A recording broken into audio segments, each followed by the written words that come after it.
guys, it's Blake Garlock with North American Whitetail Magazine, and we are back today for another Archery August video.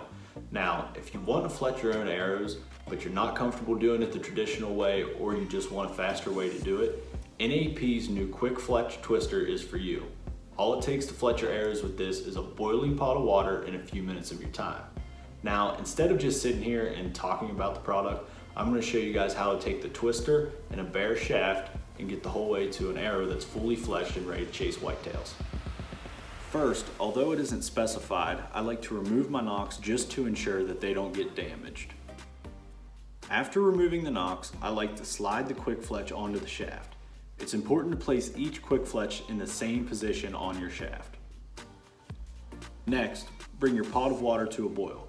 Make sure the water is deep enough to submerge the entire Quikfletch. Now it's time to boil your Quikfletches. I like to very slowly insert the arrow into the water in a mostly vertical position.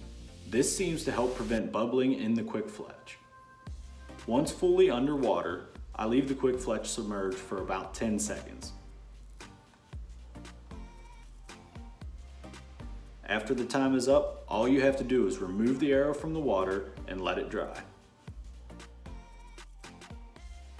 If you guys thought this video was helpful, please like it and subscribe to our YouTube channel. Also, keep following along with us as we have more Archery August content to come for the rest of the month. As for me, I'm going to head out and see how these do on my bow.